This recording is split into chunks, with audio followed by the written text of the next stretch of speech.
Bismillahirrahmanirrahim. Alhamdulillahirabbil alamin wassalatu wassalamu ala asyrofil anbiya'i wal mursalin wa ala alihi wa sahbihi ajma'in. Assalamualaikum warahmatullahi wabarakatuh. Salam ukhwah, salam sejahtera dan salam kasih sayang. Warga Maya sekalian, bersyukur kita ke hadrat ilahi kerana dengan izin serta limpah kurnia daripadanya dapat kita bertemu lagi dalam gelanggang forum mahasiswa bersama saya, Syamisah binti Muhammad Nazri, pada malam yang berbahagia ini. Hadirin yang dirahmati Allah sekalian, sebelum saya memperkenalkan ke semua ahli panel kita pada hari ini, kita sedia maklum bahawasanya kitab Taisirul Mustalah Hadis dikenali ramai akan kemasyhuran nama kitabnya yang telah diguna pakai dalam panduan sistem pembelajaran di kalangan mahasiswa. Antara kelebihan kitab tersebut adalah diyakini oleh para pengajar dalam menyampaikan dan menerangkan kefahaman dengan lebih teliti dan terperinci untuk pecahan mustalah hadis kepada para mahasiswa. Oleh itu, secara tidak langsung, pada malam ini kita akan mengupas perbahasan dalam pembedahan kitab Taisirul Mustalah Hadis ini di dalam tajuk Jahala Birawi, Bid'ah dan Su'ul Hifzu untuk forum mahasiswa kita pada malam ini. Sebelum mengupas tajuk ini dengan lebih mendalam, terlebih dahulu mari kita berkenalan dengan 6 orang ahli panel kita pada hari ini. Jangan ragu dan jangan risau kerana warga Maya sekalian sememangnya tidak asing lagi dengan ahli, iaitu saudari Norin, serta yang nampak pemalu tapi bijak berkata-kata, iaitu saudari Rajihan, serta saudari Ain Syahira. Dan akhir sekali, 2 orang ahli panel terakhir nampak tegas tapi baik orangnya, iaitu saudari Siti Aminah serta saudari Aina Izlin Syafiqah. Selamat datang kepada kesemua ahli-ahli panel. Sebelum pada ahli panel pertama, seperti yang kita tahu, jahalah rawi merupakan kejahilan tentang keadaan perawi. Oleh itu, apakah konsep sebenar serta sebab-sebab mengapa seorang perawi itu tidak dikenali? Saya serahkan kepada ahli panel pertama untuk menerangkan persoalan ini.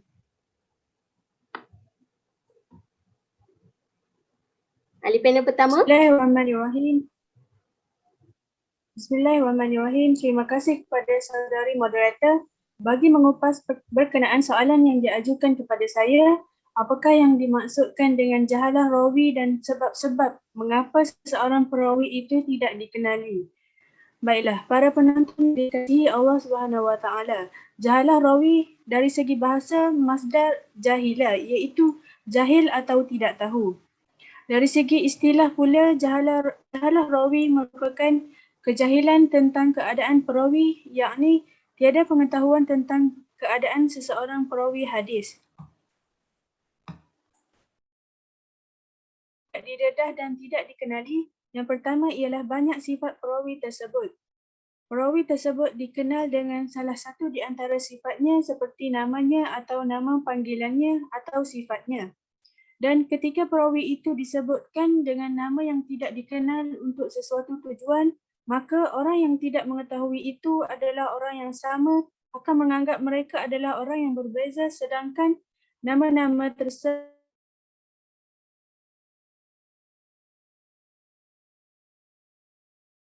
yang sama akan menganggap mereka adalah orang yang berbeza, sedangkan nama-nama tersebut adalah seorang sahaja. Maka yang demikian akan menjadikan keadaan perawi tersebut tidak diketahui. Seterusnya ialah sedikit riwayatnya. Tidak ramai perawi lain yang mengambil hadis perawi lain yang darinya kerana sedikit riwayat darinya. Mungkin juga tidak ada yang meriwayatkan darinya kecuali hanya seorang sahaja. Contohnya Abu Al-Unsyar Ad-Darimi, beliau adalah seorang tabi'in. Tiada yang meriwayatkan hadis darinya kecuali seorang, iaitu Hamad bin Salamah. Akhir sekali ialah tidak disebut dengan jelas nama perawi tersebut. Perawi yang namanya tidak disebut dengan jelas disebut juga sebagai al-mubham. Contohnya dalam hadis, perawi tidak menyebut namanya dengan jelas, iaitu dengan menggantikan dengan nama si fulan atau seorang guru atau seorang lelaki atau yang lainnya. Itu sahaja daripada saya. Kembali kepada saudari moderator. Terima kasih kepada ahli panel pertama kita atas lontaran konsep yang utuh lagi berisi. Sebentar tadi ahli panel pertama ada menyatakan bahawa salah satu sebab perawi itu tidak didedahkan atau tidak dikenali adalah tidak menjelaskan nama si perawi tersebut, nama bagi perawi tersebut. Contohnya seperti si fulan ataupun seorang guru dan sebagainya. Seterusnya saya ingin menanyakan persoalan yang kedua kepada ahli panel kita yang kedua pula. Terdapat satu kemusykilan tentang majhul. Ada yang mengatakan sekiranya terdapat dua orang periwayat, maka terangkat jahalah. Adakah benar seperti yang diutarakan demikian? Saya serahkan kepada ahli panel yang kedua. Terima kasih kepada pengerusi majlis. Bagi tidak melengahkan masa yang diperuntukkan, kita teruskan kepada soalan yang diajukan. Istilah majhul iaitu tidak dikenali bukan bermakna seorang yang tidak diketahui diri atau namanya.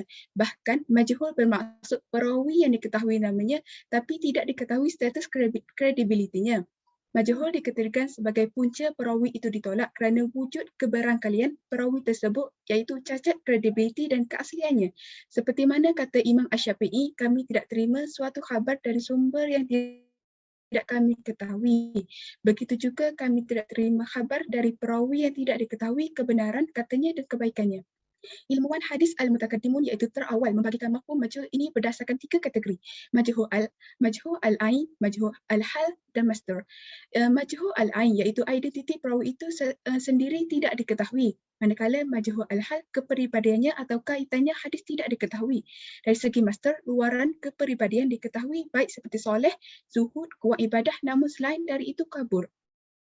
Kemudian para ilmuwan dari kalangan al-mutaakhirun seperti Ibnu Hajar pun membagikan majhul atau jahalah ini kepada dua bahagian, majhul al-ain dan majhul al-hal.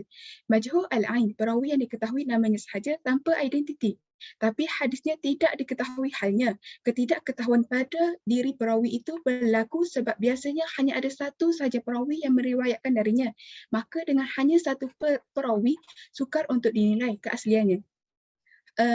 Seperti ini berlaku kerana perawi yang majhul tersebut tidak popular seperti penuntut ilmu atau perawi hadis, maka dia tidak dikenali dalam kalangan ulama.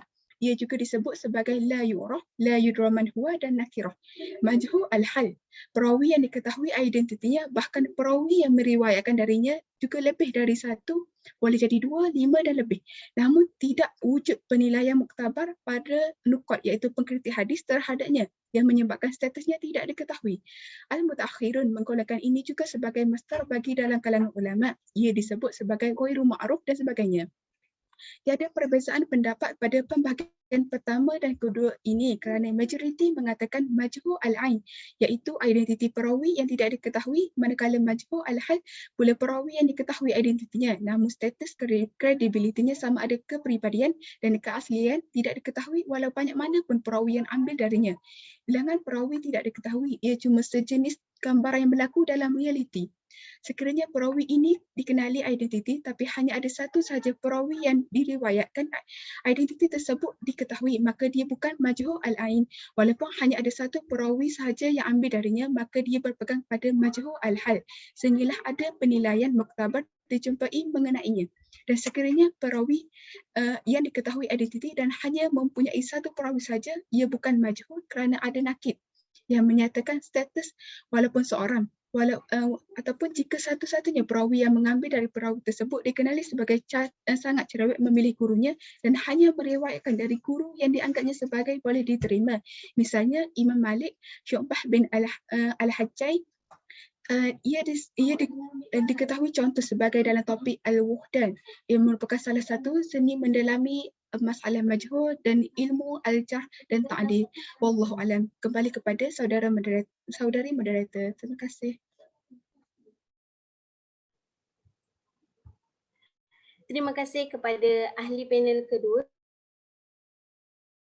atas pandangan yang amat bernas sebentar tadi. Saya petik satu daripada perbahasan panel kita mengenai majhul al-ain, iaitu menerangkan tentang ada setengah hadis kita hanya tahu nama perawi tersebut namun tidak dikenali identitinya. Maka masyhurnya para ulama memanggilnya sebagai la yu'raf ataupun la yudra man huwa.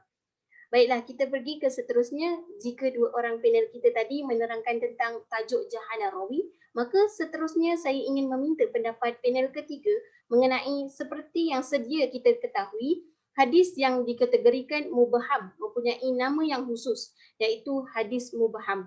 Maka di sini saya ingin meminta pandangan panel ahli panel yang ketiga untuk menerangkan apakah yang dimaksudkan mubham itu. Ahli panel, saya serahkan kepada ahli panel ketiga. Terima kasih kepada moderator Saudari Syamisah di atas soalan yang diajukan. Assalamualaikum dan salam bahagia saya ucapkan. Baiklah, tanpa saya membuang masa, mari lihat apa yang dikatakan dengan mubham. Mungkin ada segelintir yang masih kurang mengetahui tentang apa itu mubham. Seperti yang diketahui, hadis yang dikategorikan mubham mempunyai nama yang khusus, iaitu hadis mubham. Tetapi apa yang dimaksudkan dengan mubham? Baiklah, takrif atau pengenalan mubham adalah ia berasal dari perkataan al-ibham yang bermaksud yang tersorok dan tersembunyi, atau dapat difahami dengan seseorang yang tidak mendedahkan namanya dalam hadis tersebut. Imam Al-Baiquni di dalam mazhumahnya telah memberi definisi berkaitan hadis mubham adalah seperti berikut. Wa mubhamu ma fihi rawi lam yusam. Dan mubham adalah yang di dalamnya terdapat perawi yang tidak disebutkan namanya. Mazhumah Al-Baiquniyah. Bagaimana pula dengan hukumnya? Iaitu tidak diterima kecuali perawi yang meriwayatkan daripadanya menyatakan namanya atau namanya diketahui melalui jalan yang lain yang menyebutkan dengan jelas namanya. Sebab hadisnya ditolak ialah tidak diketahui siapa dirinya kerana orang yang disamarkan namanya tidak akan diketahui dirinya. Apatah lagi tentang keadilan tentulah tidak diketahui. Oleh itu periwayatannya tidak diterima. Ini bermaksud hadis ini tidak diterima kerana tidak mempunyai nama perawi yang menyatakan sesuatu hadis. Seterusnya, ada juga persoalan iaitu adakah diterima periwayatan perawi yang disamarkan dengan lafaz ta'dil? Contohnya seperti kata seorang perawi yang meriwayatkan daripadanya, perawi sikah telah menceritakan kepada saya. Jawapannya mengikut pendapat yang sahih riwayatnya juga tidak diterima kerana boleh jadi sikah padanya tetapi tidak di sisi orang lain. Antara kitab-kitab yang terkenal yang membahaskan sebab jahalah arwah, yang pertama berkenaan perawi yang mempunyai banyak sifat. Al-Khatib Al-Baghdadi menulis kitab Mudih Awham Al-Jam'i wa Tafriq. Yang kedua, perawi yang sedikit riwayatnya.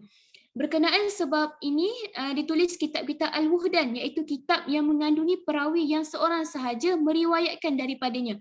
Antara kitab ini ialah Al-Wuhdan karangan Imam Muslim.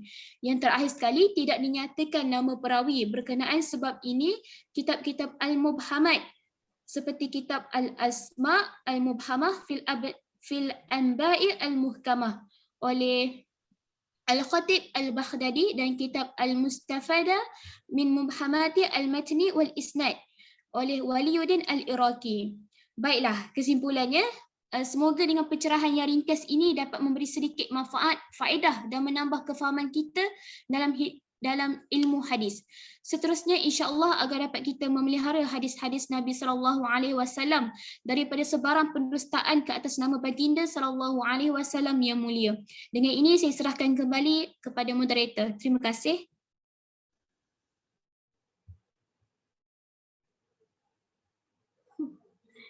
Terima kasih kepada ahli panel ketiga.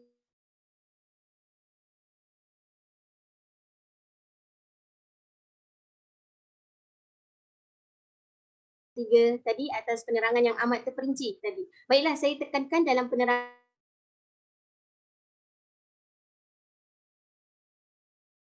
ahli panel ketiga tadi bahawa maksud hanya dengan jelas di dalam sanad. Baik, iaitu pada akhir ia adalah istilah agama yang lebih kepada perkara yang negatif. Maka timbullah isu berkenaan bid'ah hasanah. Yang mana kita dapat tahu antara contoh-contoh yang dikatakan bid'ah hasanah ni adalah ada contohnya mengatakan Maulidur Rasul itu adalah bid'ah yang sesat. Saya meminta pendapat ahli panel keempat menerangkan apa itu bid'ah hasanah ini. Okay, terima kasih kepada moderator yang menanyakan soalan. Okey, persoalan bid'ah hasanah ni kan. Okey, mana timbulnya persoalan bid'ah hasanah ni? Okey, timbulnya apabila Sayyidina Umar bin Al-Khattab dia mengatakan bahawa solat tarawih berjemaah itu adalah sebaik-baik bid'ah. Okey, daripada isu ini timbullah para ulama berselisih pendapat berkenaan isu tersebut. Sebagai contoh, Imam Syafi'i dia telah berijtihad bahawa ada dua bentuk bid'ah iaitu mahmudah dan mazmumah, iaitu mahmudah itu adalah dipuji dan yang kedua adalah bid'ah yang dicela. Okay, dan pada itu dapat juga ulama mengatakan bahawa bid'ah ini hanya berkisar tentang haram dan makruh saja. Adapun sebarang unsur kebaikan bukanlah dinilai sebagai bid'ah. Okay, perkara ini timbul ekoran daripada golongan salafiyah yang mengatakan kesemua bid'ah itu adalah sesat berdasarkan hadis Rasulullah yang bermaksud sesungguhnya setiap perkara baru itu merupakan bid'ah dan setiap bid'ah itu adalah sesat. Okay, dalam memahami hadis ini, terdapat kalangan salafi yang mengatakan bahawa sambutan Maulid Rasul itu merupakan bid'ah yang sesat. Okay, golongan ini beranggapan bahawa segala bentuk pembaruan sama ada dalam akidah, ibadat, adat merupakan bid'ah yang sesat. Okay, pada pendapat saya, bid'ah hasanah ni tak perlu pun dibahaskan sebab ada unsur kebaikan dalam dia. Okay, sedangkan fokus utama bid'ah ni adalah kesesatan ataupun benda yang negatif yang tanpa hilaf. Dan Rasulullah juga telah menyatakan secara jelas tentang status bid'ah itu sendiri adalah sesat. Okay, oleh sebab itu umat Islam ni sewajarnya membawakan isu-isu bid'ah yang bercanggah dengan akidah dan syariat Islam. Okay, bukannya bahas tentang isu-isu yang mempunyai unsur kebaikan, bid'ah yang mempunyai unsur kebaikan meskipun benda itu tak pernah dilakukan oleh Rasulullah. Oleh itu sebarang tindakan dan amalan yang didasari dengan kemaslahatan umat wajib ditekuni dan selari dengan maqasid syariah. Okay, itu sahaja daripada saya. Saya kembalikan pula kepada moderator.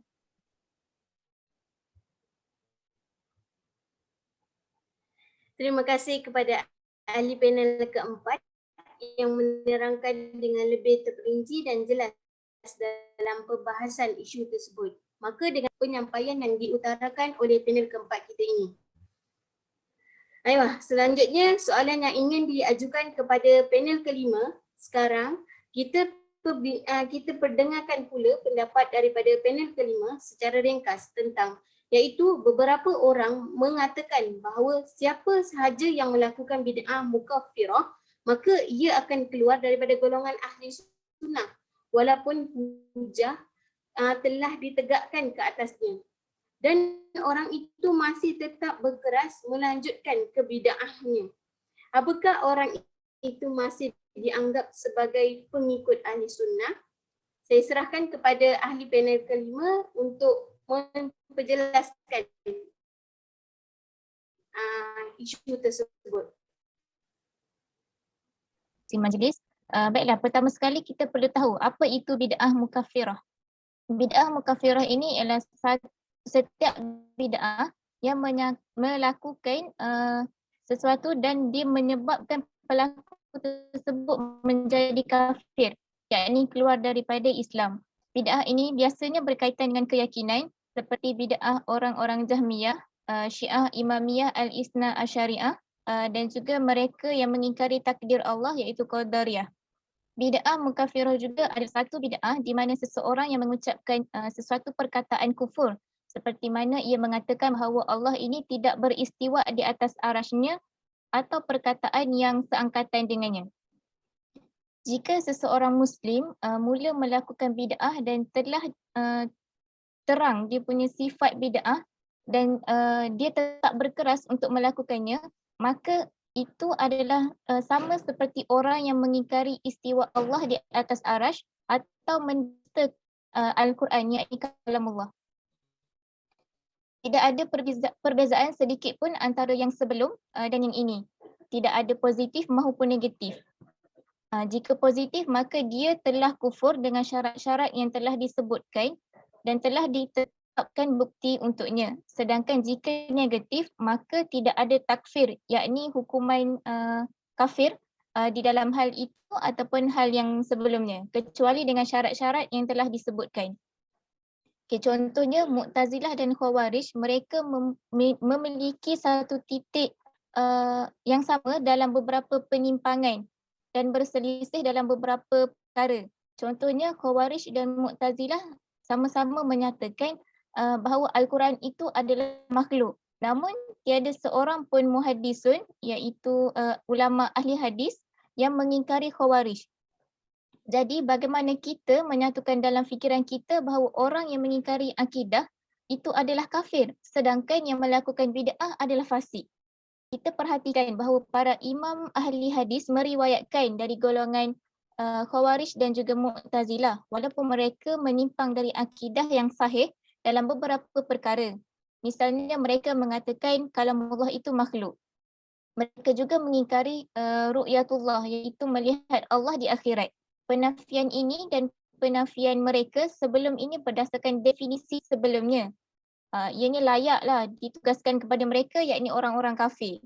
Namun tidak semua yang terjerumus ke dalam kekufuran itu segera menjadi kafir. Okay, baiklah, itu saja sedikit pencerahan yang saya cuba sampaikan dan saya berharap ianya dapat membantu kita semua dalam memahami apa itu mukafirah. Sekian, terima kasih.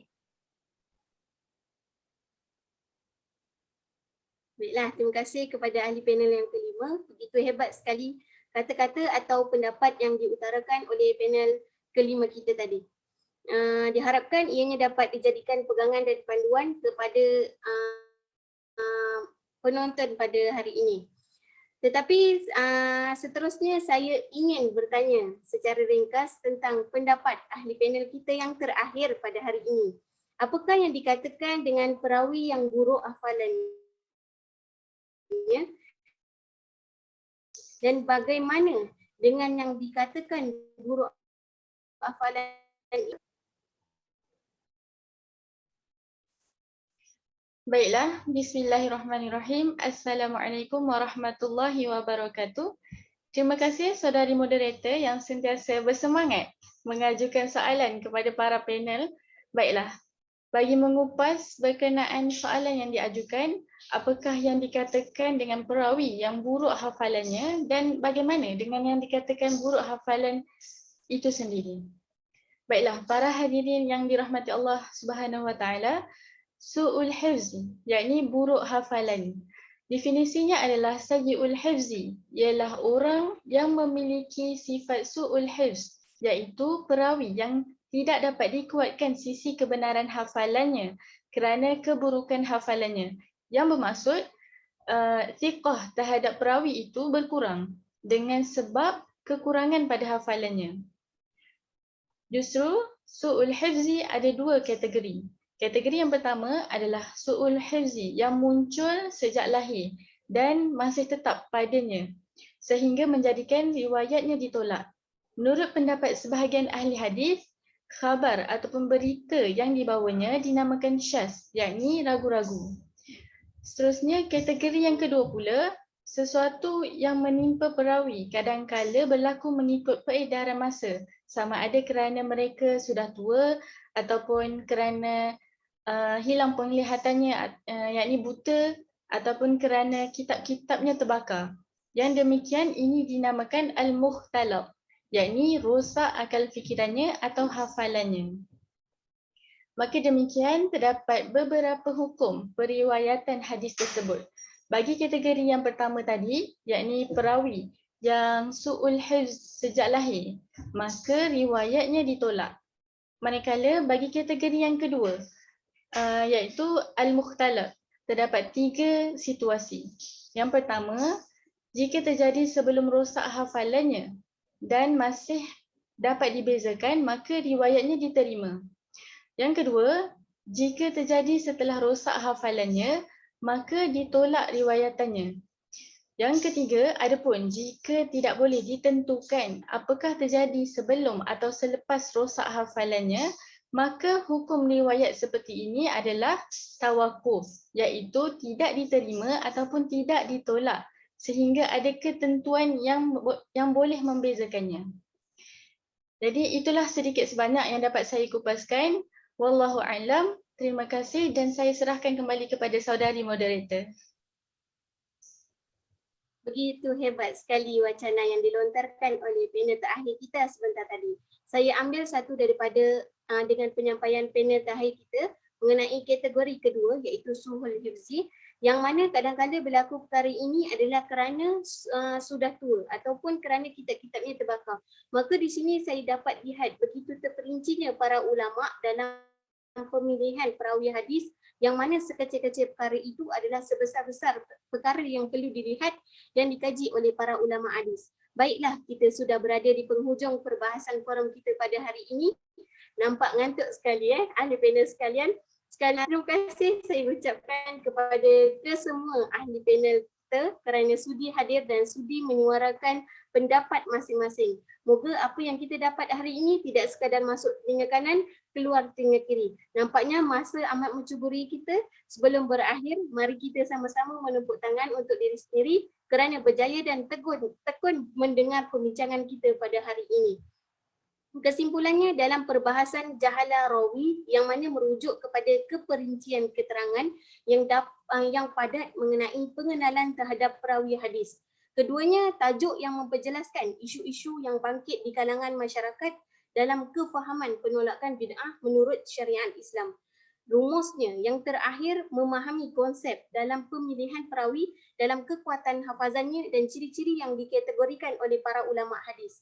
Sebelum mengakhiri bicara forum kita pada hari ini, terimalah serangkap pantun yang berbunyi, minum jamu sehatkan raga, minum buah sehatkan minda, kumpulkan ilmu dalam dada, amalkan ia di kehidupan nyata. Sekian sahaja untuk hari ini. Sesungguhnya yang baik itu datangnya daripada Allah dan yang kurang itu datangnya daripada kehilafan diri kami sendiri. Saya akhiri forum mahasiswa kita pada malam ini dengan lafaz yang mulia. Wabillahi taufiq wal hidayah. Wassalamualaikum warahmatullahi wabarakatuh. Waalaikumsalam warahmatullahi wabarakatuh.